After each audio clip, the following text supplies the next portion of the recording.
forget to subscribe and press the bell icon to never miss a video from testbook.com.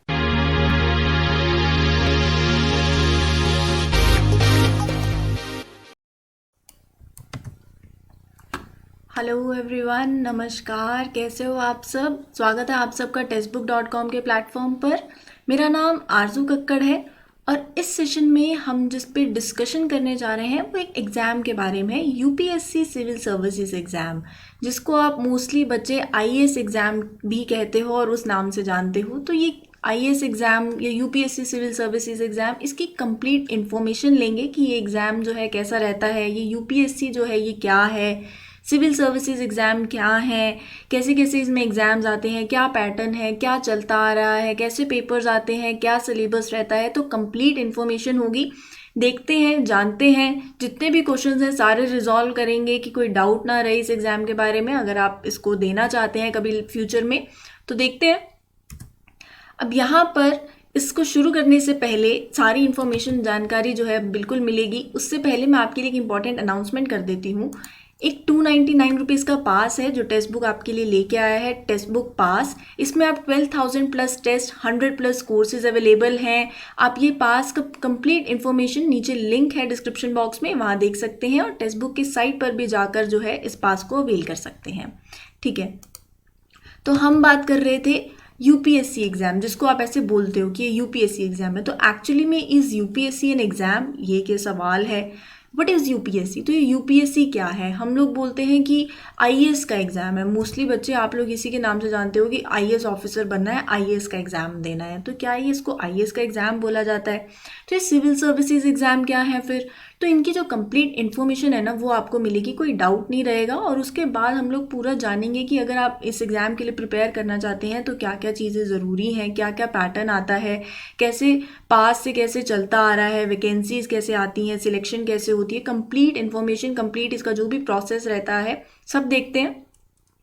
अब यहाँ पर सबसे पहले मैं आपको बता देती हूँ कि जो हम यूपीएससी की बात करते हैं ना, generally UPSC is union public service commission है। ये एक बॉडी है, अगर आपने पढ़ा भी होगा तो यूपीएससी एक बॉडी है, एक कमीशन है जो कि एग्ज़ाम्स कंडक्ट करवाती है। ये एग्ज़ाम जो कंडक्ट करवाती है उसमें एक एग्ज़ाम आता है सिविल सर्विसेज एग्ज़ाम। ठीक है, सिविल सर्विसेज एग्ज़ाम में आगे कुछ 23 या 24 सर्विसेज कुछ रहती हैं, वो उसकी कंप्लीट जानकारी लेंगे। अब ये जो यूपीएससी कोई एग्ज़ाम नहीं है, यूपीएससी एक बॉडी है और वो जो एग्ज़ाम जो कंडक्ट कराती है उसमें से जो आप जो बोलते हैं सिविल सर्विसेज एग्ज़ाम, उसमें आता है आईएएस, आईपीएस, ये आईएफएस, ये सब सर्विसेज आती हैं जिनके बारे में हम कंप्लीट जानकारी लेंगे। जिनको आप मोस्टली कहते हो कि मुझे आईएएस बनना है ना, या फिर मुझे आईपीएस बनना है, उसके लिए आपको यूपीएससी सिविल सर्विसेज एग्ज़ाम या फिर यूपीएससी सीएससी भी बोल देते हैं इसको। या जनरली अगर आप देखोगे किसी भी बच्चे के मुंह से कि आप किसके लिए प्रिपेयर कर रहे हो, अगर कोई सिविल सर्वेंट है या आप क्या बनना चाहते हो, तो मैं आईएएस बनना चाहता हूँ, मैं आईएएस का एग्ज़ाम देना चाहता हूँ, मैं सिविल सर्वेंट बनना चाहता हूँ। तो यूपीएससी जो है उस एग्ज़ाम को कंडक्ट करवाती है। यूपीएससी एक बॉडी है, उस एग्ज़ाम का नाम यूपीएससी सिविल सर्विसेज एग्जामिनेशन है, जो हर साल जो है यूपीएससी कंडक्ट कराती है। इसमें काफ़ी सारी सर्विसेज हैं, जैसे कि 24 सर्विसेज हैं। अब जो सिविल सर्विसेज एग्ज़ाम जो है जो कंडक्ट होता है हर साल, यूपीएससी जो कंडक्ट कराती है, उसके अंदर कुछ 24 सर्विसेज हैं। अब वो सर्विसेज जो है वो 24 की लिस्ट है, मैं आपको कुछ सर्विसेज बता देती हूँ उसमें से। अब उसमें ग्रुप ए की सर्विसेज रहती हैं, ग्रुप बी की सर्विसेज कुछ रहती हैं, और उन सर्विसेज में ऑल इंडिया सर्विसेज, जैसे जो आईएएस एग्ज़ाम, जिसको आप मोस्टली बच्चे बोलते हो कि मैं आईएएस एग्ज़ाम की प्रिपरेशन कर रहा हूँ या कर रही हूँ या मैं आईएएस बनना चाहती हूँ, वो बेसिकली सिविल सर्विसेज एग्ज़ाम के अंडर आई एक सर्विस है जो कि यूपीएससी जो एग्ज़ाम जो कंडक्ट कराती है इस एग्ज़ाम का, उसके अंडर आपको मिलती है। इंडियन एडमिनिस्ट्रेटिव सर्विस की पोस्ट, जिसके लिए बच्चे दिन रात जो है मेहनत करते हैं, वो इस एग्ज़ाम के अंदर होता है, इस सर्विस के अंदर होता है। ऑल इंडिया सर्विसेज में आती है IAS, IPS, Indian police services, फिर आती है IFS, Indian foreign services, Indian audit and account services, Indian civil accountant services, Indian corporate law services, Indian forestry services. तो ऐसी काफ़ी सारी सर्विसेज हैं। अब बेस्ड ऑन आपकी रैंक जो है उस हिसाब से आपको ये जो सर्विसेज हैं फिर वो अलॉट होती हैं। ठीक है, अब वो जो आगे पूरा प्रोसेस है वो देखेंगे।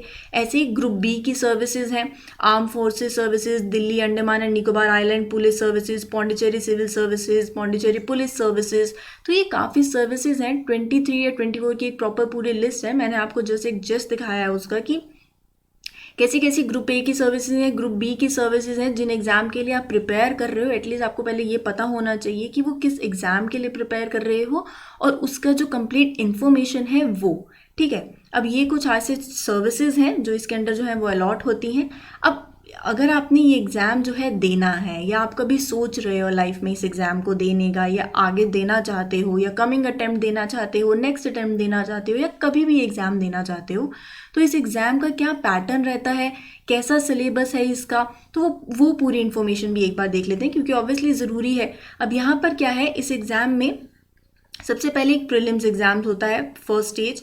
सेकेंड स्टेज में मेंस एग्ज़ाम रहता है, और थर्ड स्टेज में उसका जो फाइनल जो है वो इंटरव्यू रहता है। और उस इंटरव्यू के बेसिस पे फिर कैंडिडेट्स की सिलेक्शन होती है, और वेरियस सर्विसेज जैसे मैंने आपको दिखाई या पोस्ट जो है वो फिर अलॉट होती हैं। अब ये प्रीलिम्स एग्जाम में कितने कैसे पेपर रहते हैं, ऑब्जेक्टिव टाइप रहता है। मेंस एग्जाम तो अभी चल भी रहा है। जो बच्चे 2020 का जिन्होंने प्रीलिम्स क्लियर किया है, एक्चुअली 2020 का जो पेपर है ड्यू टू कोविड वो लेट हो गया था, और वो 4 अक्टूबर को चला गया था। पहले वो आई गेस जून में होना था, तो वो मई का शायद लास्ट डेट था। आई डोंट रिमेम्बर एग्जैक्टली उसका डेट अभी क्या थी। तो वो 4 अक्टूबर को वो जो चला गया था एग्ज़ाम, अब जो वो कंडक्ट हुआ था 2020 का। अब उसके बाद ये जो एग्ज़ाम है, इस 2020 के एग्ज़ाम के अभी मेंस के पेपर जो है वो चल रहे हैं। अभी जो मैं ये वीडियो रिकॉर्ड कर रही हूँ इस टाइम पे भी मेंस के जो पेपर है वो चल रहा है। 4 पेपर जो है वो हो चुके हैं, उसकी भी आपको एक कंप्लीट इन्फॉर्मेशन जो है वो दे दूंगी। अब पहले मैं प्रीलिम्स एग्जाम के बारे में आपको थोड़ा बता देती हूँ। प्रीलिम्स एग्जाम में बेसिकली 2 पेपर आते हैं, एक आता है जीएस पेपर 1 और एक आता है जीएस पेपर 2, जिसको हम सीसैट के नाम से जानते हैं, ठीक है। जीएस पेपर 2 इज़ सीसैट का पेपर।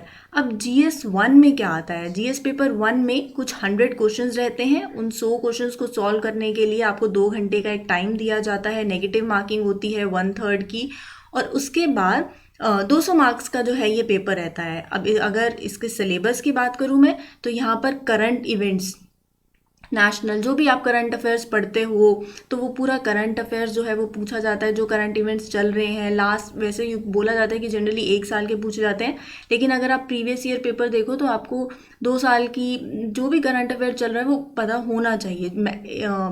1 साल को तो पता ही होना चाहिए। और उसके बाद इंडिया की जो है हिस्ट्री पूछी जाती है, इंडियन नेशनल मूवमेंट के बारे में पूछा जाता है, इंडियन ज्योग्राफी पूछी जाती है, एनवायरनमेंट के बारे में पूछे जाते हैं कुछ क्वेश्चंस, पॉलिटी एंड गवर्नेंस पे क्वेश्चंस आते हैं, जनरल साइंस पे क्वेश्चंस आते हैं। तो ये कुल मिला के जो है पेपर 1 का सिलेबस है, जीएस पेपर 1 का सिलेबस।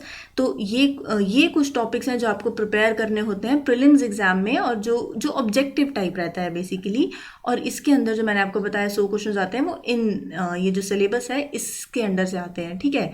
अब उसके बाद ऐसे ही फिर एक सीसैट का पेपर रहता है जो क्वालिफाइंग होता है। उसमें कुछ 80 क्वेश्चन आते हैं। ये भी 2 घंटे का पेपर रहता है, मैक्सिमम 200 मार्क्स का ये भी कैरी करता है। इसमें logical reasoning, comprehensions, decision making या बेसिक न्यूमरेसी जैसे 10th क्लास तक की, profit and loss, ratio, average, graph, chart, tables, data interpretation जैसा, तो ये लॉजिकल रीजनिंग, ये सब कुछ जो है इस पेपर में रहता है। बेसिकली इसको ये सीसेट का एग्जाम है, ये इसका सेकेंड एग्जाम है जीएस पेपर 2 का।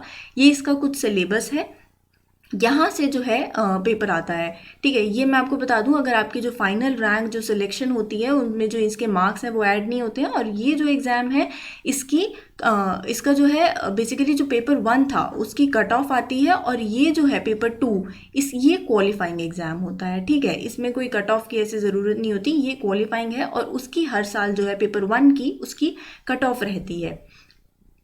आगे चलूँ, अगर मैं मेंस की बात करूँ, तो अभी जैसे मैं आपको बता रही थी जो 2020 का जो पेपर है जो अभी 4 अक्टूबर को हुआ है, उस अक्टूबर जो पेपर है उसमें जिन बच्चों ने क्वालिफाई किया है वो अब मेंस एग्जाम लिख रहे होंगे। अब यहाँ पर ये पेपर 1, पेपर ए और पेपर बी ये भी कंडक्ट हो चुका है। मैं 2020 की बात कर रही हूँ आपसे, रिसेंटली जो एग्ज़ाम जो चल रहा है इस टाइम पे। तो पेपर ए जो है ये लैंग्वेज का पेपर रहता है, one of the Indian languages to be selected by the candidate. Basically अगर आप ये पेपर दे रहे हो तो जो भी 8th शेड्यूल में जो लैंग्वेजेस रहती हैं, आप बेसिकली एक लैंग्वेज का पेपर है। अब कोई भी लैंग्वेज आप सिलेक्ट कर सकते हो जो आपकी लैंग्वेज हो 8th शेड्यूल में, जैसे हिंदी, जो बच्चे हिंदी में देना चाहते हैं वो हिंदी का दे सकते हैं, या जिस भी लैंग्वेज में, पंजाबी, आप कोई भी लैंग्वेज सिलेक्ट कर सकते हो जो 8th शेड्यूल की लैंग्वेज है, जो आपकी लैंग्वेज है जिसमें आप कंफर्टेबल हो, आप उसमें पेपर ए दे सकते हो। ये भी क्वालिफाइंग पेपर रहता है, ये 300 मार्क्स का कुछ होता है। और पेपर बी जो है वो इंग्लिश का पेपर रहता है, ये भी क्वालिफाइंग है, ये भी 300 मार्क्स का पेपर रहता है। उसके बाद जिस पेपर आपकी जो रैंक सिलेक्शन के लिए, जो आपके फाइनल जो है जिसमें ऐड होते हैं फॉर मेरिट, उसमें कुछ पेपर रहते हैं। पेपर 1 जो है वो एसए का पेपर रहता है, ये 250 मार्क्स का पेपर रहता है। पेपर 2 की बात करूं तो जैसे इसको बोला जाता है जीएस पेपर 1, जो कंडक्ट हो चुका है अभी, मैं 2020 की अगर बात करूं आपसे, तो इसमें जो सिलेबस रहता है वो इंडियन हेरिटेज, कल्चर, हिस्ट्री से रिलेटेड क्वेश्चंस पूछे जाते हैं, वर्ड ज्योग्राफी से पूछे जाते हैं, फिजिकल ज्योग्राफी से पूछे जाते हैं, सोसाइटी से पूछे जाते हैं क्वेश्चंस। तो ये पेपर जीएस पेपर 1 है, ठीक है। जीएस पेपर 1 का ये सिलेबस है, इसके रिगार्डिंग जो है आपसे क्वेश्चंस पूछे जाएंगे। ये भी 250 मार्क्स का ही पेपर रहता है। उसके बाद जीएस पेपर 2 होता है। जीएस पेपर 2 में भी आपको governance, constitution, basically polity, social justice, international relations, इनसे क्वेश्चन पूछे जाते हैं। करंट ओरिएंटेड क्वेश्चंस भी आते हैं, स्टैटिक भी आते हैं। ये आपकी प्रिपरेशन पे डिपेंड करता है, आप कैसे प्रिपेयर कर रहे हो। कंप्लीट जो है उस पर भी आगे मैं आपको डिटेल में बताऊंगी। जिन जिन बच्चों को डाउट्स रहेगा, जो ये एग्ज़ाम देना चाहते हैं, तो वो भी पूछ सकते हैं। अब ये जो है जीएस पेपर 2 में इनकी तैयारी कैसे करनी होती है, ठीक है।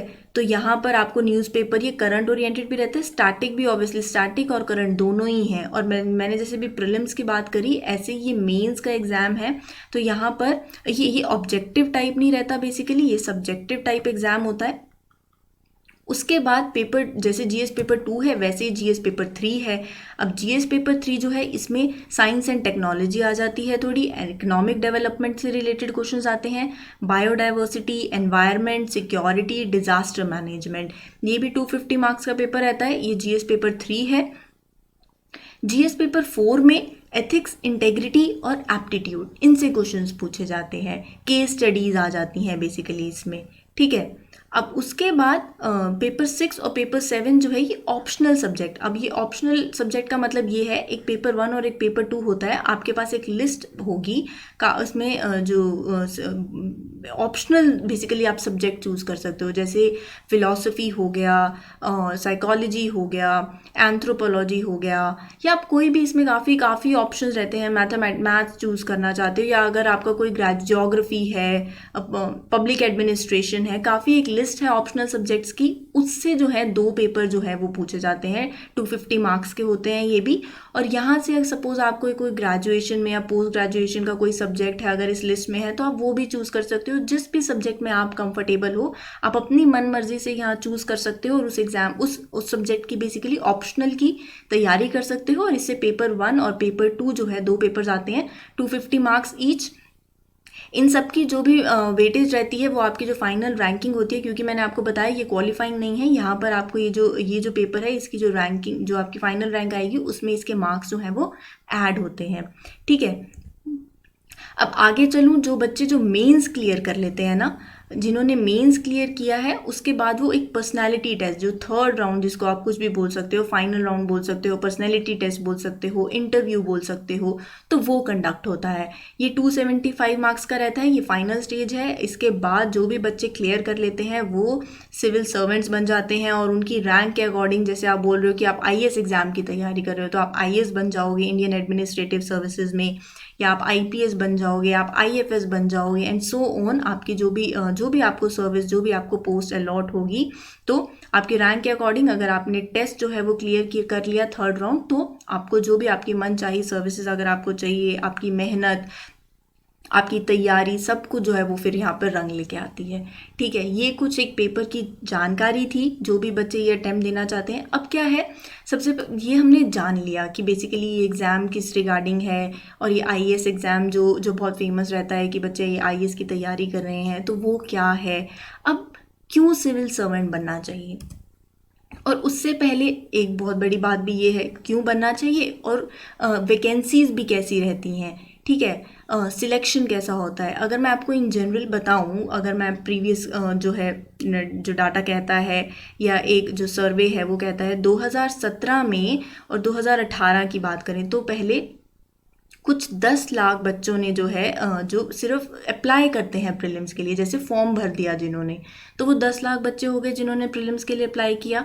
अब जो बच्चे अप्लाई करने के बाद जो आते हैं ना, जो अपीयर होते हैं, ये मान देखा जाता है कि बच्चे जो फॉर्म तो फिल कर देते हैं, लेकिन फाइनल डे पे जब जिस दिन एग्ज़ाम होता है तो उस दिन कुछ 4 लाख या 5 लाख बच्चे रफली आए हैं। अगर मैं 2018 की बात करूँ तो 11 लाख बच्चों ने अप्रॉक्सीमेटली फॉर्म भरा था, जिसमें से 4-5 लाख बच्चे जो हैं, अगर एक रफ एस्टिमेट लगाया जाए तो जो अपीयर हुए हैं, आप देख रहे हो कि आपका कंपटीशन, हम लोग एग्ज़ाम इसलिए नहीं देते कि बहुत बच्चे एग्ज़ाम देते हैं। 11 लाख बच्चे फॉर्म फिल करते हैं, जिसमें से 4 लाख, 4.5 लाख, 5 लाख बच्चे मैक्सिमम जो होते हैं जो सिर्फ एग्ज़ाम देने आते हैं। और इसमें से भी कुछ बच्चे ऐसे होते हैं जो ट्राई मार रहे होते हैं, होता है ना कि एक ट्राई दे के देखते हैं, क्या पता हो जाए। कुछ बिना प्रिपरेशन के होते हैं, कुछ जो बिल्कुल सीरियस एस्पिरेंट्स होते हैं वो आपको 5 लाख में से 2.5 लाख ही दिखेंगे, 3 लाख मैक्सिमम, या 4 लाख भी लगा लो। लेकिन जो आधे बच्चे होते हैं वो ट्राई देने आते हैं, चलो देख लेते हैं एक बार एग्ज़ाम कैसे आता है वैसे आता है। तो मैं आपको ये बताना चाह रही हूँ, जनरली एक कंसेप्शन रहता है कि बहुत बच्चे, 11 लाख बच्चे एग्ज़ाम देते हैं, बहुत टफ रहता होगा एग्ज़ाम, इतना टफ रहता है, कितना कंपटीशन है, 11 लाख बच्चों से compete करना है। तो आप देख रहे हो कि 4 लाख 5 लाख बच्चे जो हैं प्रीलिम्स में अपीयर होते हैं सिर्फ, और उसमें से भी मैं आपको बता रही हूँ कि सीरियस एस्पिरेंट्स जो रहते हैं। फिर उसके बाद जो बच्चे प्रीलिम्स क्लियर कर लेते हैं, फॉर एग्जांपल 5 लाख बच्चों ने जो प्रीलिम्स क्लियर किया, वो फिर मेंस लिखते हैं, ठीक है। अब मेंस में 2018 में 10,468, मतलब लगभग 11,000 ही लगा लो या 10,000 बच्चे जो हैं उन्होंने मेंस लिखा, वो मेंस में अपीयर हुए। अब जो बच्चे मेंस क्लियर करते हैं फिर वो ऑब्वियसली थर्ड राउंड में, फाइनल राउंड जिसको पर्सनालिटी टेस्ट बोला जाता है, वो उसमें जाते हैं।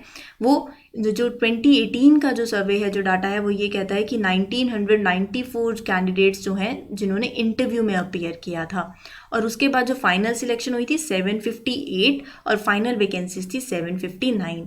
ऐसे ही 2019 में अगर मैं बात करूं आपसे, 8 लाख अप्रॉक्स बच्चे थे जिन्होंने सिर्फ फॉर्म फिल किया था। और 2020 जो है वो अभी चल रहा है, मैं आपको यही बता रही थी, 2020 के अभी मेंस का एग्ज़ाम जो है वो चल रहा है। पेपर 4 जो है वो हो चुका है, जीएस पेपर 4 एथिक्स का पेपर था, वो हो चुका है बच्चों का। अब देखते हैं यहाँ से कितने बच्चे जो है वो इंटरव्यू जो है राउंड जो है तक जाते हैं। तो ये कुछ था एक आपको बताना कि वैकेंसीज़ कैसी रहती हैं। जैसे 2017 में 980 वैकेंसीज़ थी, 2018 में 759 वैकेंसीज़ हैं। तो ये जो है वैकेंसीज़ रहती हैं। मैं आपको ये बता रही थी कि ये जो कंसेप्शन है ना कि बहुत बच्चे एग्ज़ाम देते हैं और बहुत मुश्किल से होता है, सबसे पहले ये माइंड से निकालिए, क्योंकि अगर आप दिल से पढ़ रहे हैं, आप एक सीरियस एस्पिरेंट हैं, ठीक है, तो कुछ टफ नहीं होता है। ये सिर्फ आपकी एक स्ट्रैटेजी रहती है, हर एक बच्चे की स्ट्रैटेजी। हार्ड वर्क हर कोई करता है, हार्ड वर्क के साथ साथ स्मार्ट वर्क करना भी बहुत ज़रूरी होता है। कुछ बच्चे जो हैं वो जो भी आगे अटेम्प्ट देना चाहेंगे वो कभी प्रीवियस ईयर पेपर्स खोल के भी नहीं देखते हैं कि पूछा कैसे जाता है। तो ये कुछ ऐसी स्ट्रैटेजीज़ होती हैं हर एक की। अब 759 सपोज कैंडिडेट्स जो हैं वो सिलेक्ट हुए हैं, तो सबकी स्ट्रैटेजी अलग रहती है। 759 स्ट्रैटेजीज हो गई, आपकी क्या स्ट्रैटेजी है, आप कैसे तैयारी करते हो, आपकी हार्ड वर्क, आपका पेशेंस, आपका परसिवरेंस, वो सब जो है इस प्रिपरेशन में काम आता है, ठीक है। अब उसके बाद बच्चे जो हैं जो कैंडिडेट्स हैं, जो एस्पिरेंट्स हैं, जो सिविल सर्वेंट बनना चाहते हैं, वो क्यों बनना चाहते हैं, सबसे बड़ी बात ही यही होती है कि आप ये पेपर क्यों अटेम्प्ट देना चाहते हो, ये पेपर क्यों देना चाहते हो। और अगर कुछ बच्चे जो होते हैं वो बोलते हैं पावर बहुत है यार, मतलब एक बहुत ही अच्छी जॉब है, प्रेस्टीज जॉब है, पावर मिल जाएगी। तो पावर जो है आपको मिल जाएगी, ठीक है, गाड़ी मिल जाएगी, नो डाउट एट इट। लेकिन क्या ये आपको ये मोटिवेशन का काम करेगी, जो आपको ड्राइव थ्रू करेगा इस प्रिपरेशन के टाइम पे, इस जर्नी के टाइम पे। नो डाउट एट इट कि बहुत ही प्रेस्टीज जॉब है ये, बहुत ही रिस्पॉन्सिबिलिटी वाली जॉब है, बहुत ठीक है, पावर भी मिल जाएगी। लेकिन और अगर आप एक सीरियस सिविल एस्पिरेंट बनना चाहते हो, और उसके बाद अगर आप एक सीरियस सिविल सर्विसेज जो है ये एग्ज़ाम जो है ये सीरियस होके देना चाहते हो, तो क्या आप वैसे हो जो आप सोच रहे हो कि आप देश के लिए कुछ करना चाहते हो। क्योंकि जो फाइनली जो सिविल सर्वेंट्स जो बनते हैं ना, वो क्यों बनते हैं, क्योंकि वो उनके जो बैक ऑफ द माइंड में क्या रहता है कि वो हमारे देश के लिए, क्योंकि फाइनली जो है आप ही हो जो इस देश के कर्ता धर्ता होगे। जो सिविल सर्वेंट्स जो हैं, जो प्रिपेयर कर रहे हैं, कैसे जो सरकार तो पॉलिसीज़ बना रही है, वो अपना काम कर रही है, उन पॉलिसीज़ को ग्राउंड लेवल तक इम्प्लीमेंट करना, देखना कि वो सही हो रही है नहीं हो रही, इस देश को जो तरक्की की ओर लेके जाना आपके हाथ में होता है। सिविल सर्वेंट्स के हाथ में देश का भाग्य होता है, ठीक है। आप ही हो जो देखोगे कि आप कैसी प्रेस्टीज जॉब भी आपको मिल गई, लेकिन वो जो ड्राइव है, जो देश के लिए अगर कुछ करना है, फॉर एग्जांपल कैसे सेक्शन के लिए करना चाहते हो, आपकी मर्जी, आप कैसी जॉब लेना चाहते हो, इसमें कैसी जिस सर्विस में आप जाना चाहते हो, बच्चों के लिए कुछ करना चाहते हो, जो आज का एस्पायरिंग यूथ है उनके लिए करना चाहते हो, मार्जिनलाइज सेक्शंस जो हैं उनको जो है डेवलप करना चाहते हो, डेवलपमेंट वर्क में काम करना चाहते हो, इंडिया को जो है आगे आप लाइक इंटरनेशनल फोरम्स में इंटरनेशनली जो है वो रिप्रेजेंट करना चाहते हो, एडमिनिस्ट्रेशन जो है वो चाहते हो, लॉ एंड ऑर्डर को देश में मेंटेन करना चाहते हो, डेवलपमेंट वर्क में जाना चाहते हो, डेवलपमेंट देश में तरक्की जो है वो देखना चाहते हो। ये सब चीज़ें जो होती हैं ना, जो देश को कर गुजरने के लिए जो रहती हैं कि मैं ये करना चाहता हूँ, मैं हमारे देश को ऐसे रिप्रेजेंट करना चाहता हूँ, अगर मैं सिविल सर्वेंट बन गया या मैं सिविल सर्वेंट बन गई तो मैं देश के लिए कैसे काम आ सकती हूँ। No doubt at it, power, prestige, responsibility सब कुछ है, बहुत अच्छी जॉब है, बट जॉब के साथ साथ ये सिर्फ एक जॉब नहीं है। This is civil servant. आप क्या बनना चाह रहे हैं? आप at last you are serving the country, you are serving your nation. तो ये जो है आपके माइंड में अगर है, आप कभी आगे अटेम्प्ट देना चाहते हो या फिर आप अटेम्प्ट ये वाला अटेम्प्ट देने की सोच रहे हो 2021 वाला, 2021 का एग्ज़ाम मैं आपको बता देती हूँ। जो इस बच्चे इस साल अगर चाहते हैं कि वो 2021 का है अटेम्प्ट देना चाहते हैं, तो वो भी एग्ज़ाम जो है वो जून में होगा, 27 जून को वो एग्ज़ाम है प्रीलिम्स का, और फिर इसका जो है मेंस एग्ज़ाम है वो सितंबर में होगा, ठीक है। तो यहाँ पर जो बच्चे इस साल का अटेम्प्ट देना चाहते हैं, या आप 2022 देना चाहते हो या कभी भी देना चाहते हो, आपको ये पता होना चाहिए कि ये आप क्यों देना चाहते हो और ये एग्ज़ाम क्या है। अगर आपको कोई भी डाउट है या आप एग्ज़ाम आगे देना चाह रहे हो या सोच रहे हो, तो आप नीचे कमेंट्स में बता सकते हो आपको कैसी और वीडियो चाहिए। मैं आपको एक वैसी वीडियो प्रिपेयर करके दे दूँगी जहाँ पर अगर आपको कोई भी डाउट रहता है बेस्ड ऑन योर कमेंट्स कि आप अगर ये एग्ज़ाम देना चाह रहे हो, कमिंग अटेम्प्ट देना चाहते हो, तो कैसी बुक्स रेफ़र करनी है या कैसे पढ़ना है, या क्या स्टार्टिंग कैसे करनी चाहिए। तो based on all of this आपके जो भी कमेंट्स रहेंगे, I will prepare a video आपके कमेंट्स देखने के बाद। अगर आपको ये सेशन पसंद आया है, आप इसको लाइक कर सकते हो। अगर आपको कोई इन्फॉर्मेशन मिली है, या फिर अपने फ्रेंड्स के साथ इसको शेयर भी कर सकते हो जो आगे सोच रहे हैं, जिनको थोड़ा एक बेसिक जो है पहले जानना चाहते थे इस एग्ज़ाम के बारे में, तो आप उनके साथ भी शेयर कर सकते हो और इस चैनल को सब्सक्राइब कर सकते हो। मेरी तरफ से I wish you a very best of luck. आप जिस भी एग्ज़ाम के लिए प्रिपेयर कर रहे हो, I wish you all the best. बहुत अच्छे से प्रिपेयर कीजिएगा and thank you from my side.